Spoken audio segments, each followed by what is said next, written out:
Many people face significant problems. Muitas pessoas se deparam com problemas importantes ou mesmo tragédias durante esta vida mortal. O mundo inteiro vemos exemplos de provações e tribulações. Sentimos-nos tocados na alma ao ver na televisão imagens de morte, grave sofrimento e desespero. Vemos os japoneses lutando heroicamente contra a devastação de um terremoto e um tsunami.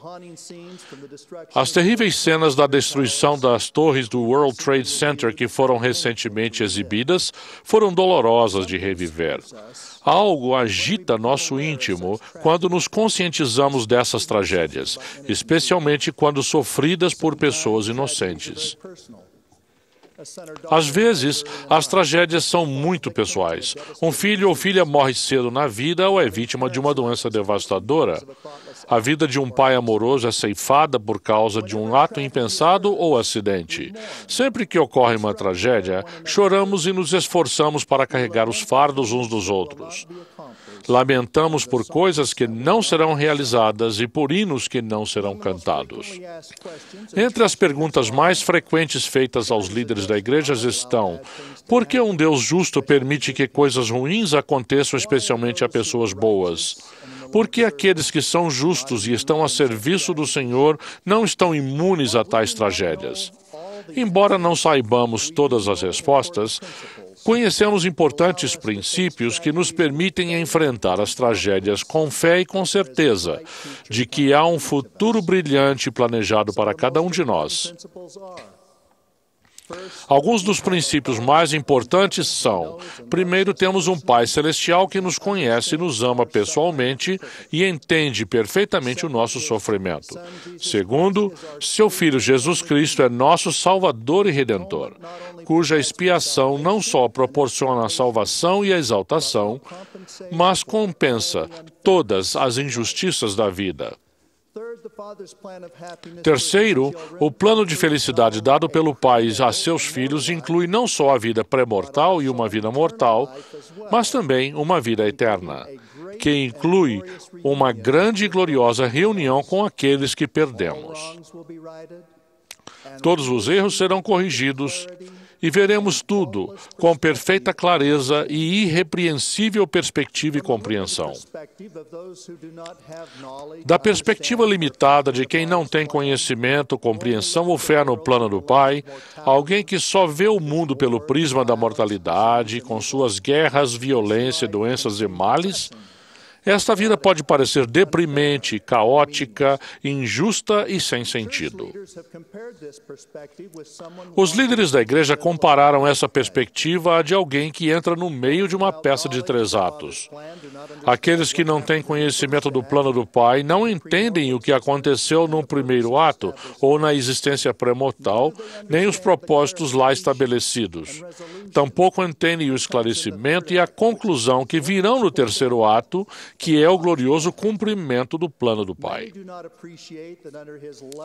Muitos não entendem que em seu amoroso e abrangente plano, aqueles que parecem estar em desvantagem, sem ter culpa disso, não serão punidos no final.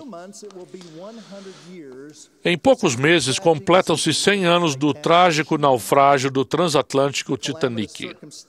As circunstâncias calamitosas que cercaram aquele acontecimento terrível se propagaram por um século inteiro desde que ocorreu. Os promotores do novo navio de luxo, que tinha 11 andares de altura e quase 3 campos de futebol de comprimento, fizeram declarações excessivas e injustificadas quanto à invulnerabilidade do Titanic às águas invernais coalhadas de icebergs. Supostamente, aquele navio era impossível de afundar, mas, quando naufragou no gelado Oceano Atlântico, mais de 1.500 almas perderam sua vida. Em muitos aspectos, o naufrágio do Titanic é uma metáfora da vida e de muitos princípios do Evangelho. É um perfeito exemplo da dificuldade de olharmos apenas pelo prisma desta vida mortal. A perda de vidas foi catastrófica em suas consequências, mas foi de natureza acidental. Com a carnificina de 2 guerras mundiais e tendo acabado de passar o 10º aniversário da destruição das torres do World Trade Center, temos em nosso próprio tempo um vislumbre do choque, da agonia e das questões morais associadas aos acontecimentos decorrentes do mau exercício do arbítrio. Há repercussões terríveis para a família, amigos e nações, como resultado dessas tragédias, independentemente da causa. Com relação ao Titanic, aprendemos lições sobre os perigos do orgulho e de viajar por águas turbulentas e que Deus não faz acepção de pessoas. Os envolvidos tinham todo tipo de formação. Alguns eram ricos e famosos, outros como John Astor, mas havia também trabalhadores, imigrantes, mulheres, crianças e membros da tripulação. Houve pelo menos 2 casos que relacionavam os santos dos últimos dias ao Titanic. Ambos ilustram nosso desafio em compreender as tribulações e tragédias e oferecem uma visão de como podemos lidar com elas. O primeiro é um exemplo de gratidão pelas bênçãos que recebemos e pelos desafios que evitamos. Envolve Al Masoni, que mais tarde serviu como autoridade geral. Ele era meu presidente de estaca quando nasci em Logan, Utah. Fiz minha entrevista para a missão com o Elder Sonny. Naquela época, todos os missionários em perspectiva eram entrevistados por uma autoridade geral. Ele exerceu grande influência em minha vida. Quando Alma era jovem, tinha um amigo que era menos ativo na igreja, chamado Fred. Eles tiveram inúmeras conversas sobre a decisão de servir missão e, por fim, Alma Sonny convenceu Fred a preparar-se e a servir. Ambos foram chamados para a missão britânica. No término da missão deles, o Elder Sonny, que era o secretário da missão, fez os arranjos de viagem para o regresso deles aos Estados Unidos.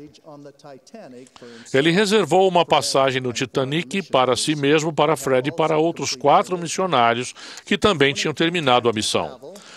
Quando chegou a hora de viajar, por algum motivo, Fred se atrasou. O Elder Sonny cancelou todas as 6 reservas no transatlântico de luxo em sua viagem inaugural e reservou passagens em um navio que partiria no dia seguinte. Os 4 missionários que estavam animados com a viagem no Titanic expressaram sua decepção. A resposta do Elder Sonny parafraseava a história de José e de seus irmãos no Egito, registrada em Gênesis. Como voltaremos a nossas famílias se o moço não for conosco? Ele explicou a seus companheiros que todos tinham ido para a Inglaterra juntos e todos deveriam retornar para casa juntos. O Elder Sonny posteriormente soube do naufrágio do Titanic e com gratidão disse a seu amigo Fred: "Você salvou minha vida." Fred respondeu: "Não, fazendo-me vir para a missão, você salvou a minha vida." Todos os missionários agradeceram ao Senhor por preservar-lhes a vida. Às vezes, como aconteceu no caso do Elder Sonny e de seus companheiros missionários, grandes bênçãos advêm aos que são fiéis. Devemos ser gratos por todas as misericórdias que recebemos em nossa vida. Não nos damos conta de uma série de bênçãos que recebemos no dia a dia. É extremamente importante que sempre tenhamos em nós um espírito de gratidão. As Escrituras são claras: aqueles que são justos, que seguem o Salvador e que guardam seus mandamentos, prosperarão na terra. Um elemento essencial da prosperidade é ter o Espírito em nossa vida. No entanto, a justiça, a oração e a fidelidade nem sempre resultam em finais felizes na mortalidade. Muitos sofrem provações severas. Quando isso acontece, o próprio ato de exercer a fé e de buscar as bênçãos do sacerdócio é aprovado por Deus. O Senhor declarou: "Os elders serão chamados e orarão por eles, impondo-lhes as mãos em meu nome. E se morrerem, morrerão em mim. E se viverem, viverão em mim." É instrutivo ver que o segundo caso, que relaciona os santos dos últimos dias ao Titanic, não teve um final mortal feliz. Irene Corbett tinha 30 anos de idade. Era uma jovem esposa e mãe de Provo, Utah. Tinha muito talento como pintora e musicista. Era também professora e enfermeira. Por haver necessidade de profissionais médicos em Provo, ela fez um curso de obstetrícia de 6 meses em Londres. Grande era seu desejo de fazer algo de útil no mundo. Era cuidadosa, prestativa, fervorosa e corajosa. Uma das razões de ter escolhido o Titanic para retornar aos Estados Unidos foi porque pensou que os missionários estariam viajando com ela e que isso lhe garantiria mais segurança. Irene foi uma das poucas mulheres que não sobreviveram àquela terrível tragédia. A maioria das mulheres e crianças foi colocada em botes salva-vidas, sendo por fim resgatadas. Não havia botes salva-vidas suficientes para todos. Acredita-se, porém, que ela não entrou nos botes salva-vidas porque, com seu treinamento especial, tinha ido atender às necessidades dos numerosos passageiros feridos na colisão com o iceberg. Existem muitos tipos de desafios. Alguns dão-nos experiências necessárias. Os resultados adversos desta vida mortal não são sinal da falta de fé ou de uma imperfeição no plano geral de nosso Pai Celestial. O fogo do ourives é real, e as qualidades de caráter e retidão, que são forjadas na fornalha da aflição, nos aperfeiçoam e nos purificam, e nos preparam para encontrar Deus. Quando o profeta Joseph Smith estava preso na cadeia de Liberty, o Senhor declarou-lhe que podiam acontecer várias calamidades para a humanidade. Em parte, o Salvador declarou: se fores lançado no abismo, se vagas encapeladas conspirarem contra ti, se ventos furiosos se tornarem teus inimigos, e todos os elementos se unirem para obstruir o caminho, todas essas coisas te servirão de experiência e serão para o teu bem.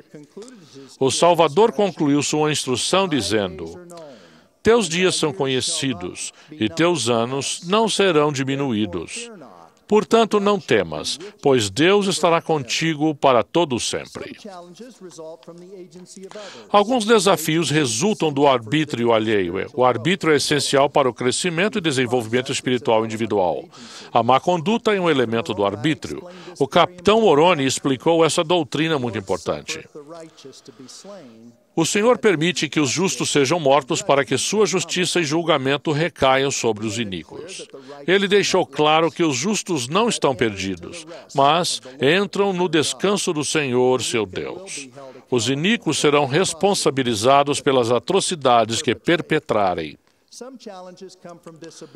Alguns desafios decorrem da desobediência às leis de Deus. Os problemas de saúde resultantes do fumo, do álcool e do abuso de drogas são surpreendentes. O número de prisões resultantes de crimes ligados a bebidas alcoólicas e drogas também é muito alto. A incidência de divórcio por causa da infidelidade também é significativa.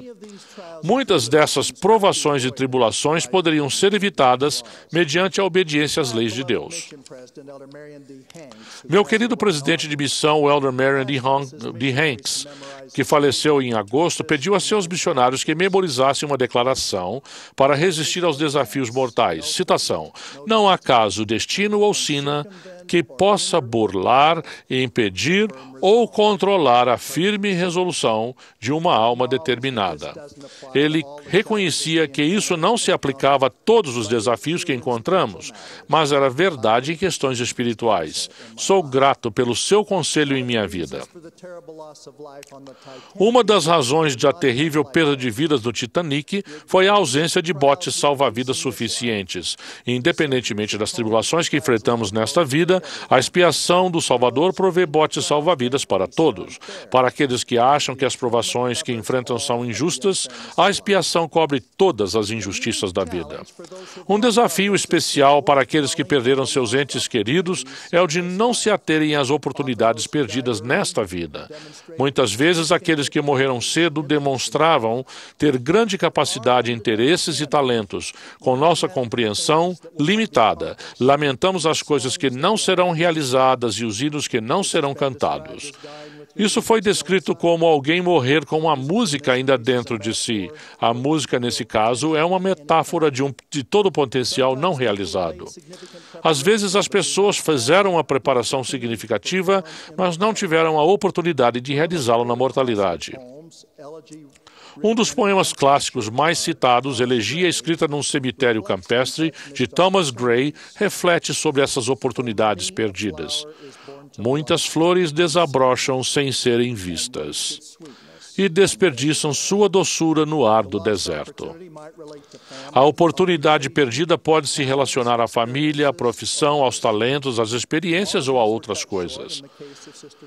Tudo isso foi interrompido no caso da irmã Corbett. Houve hinos que ela não cantou e em potencial que ela não cumpriu nesta vida mortal.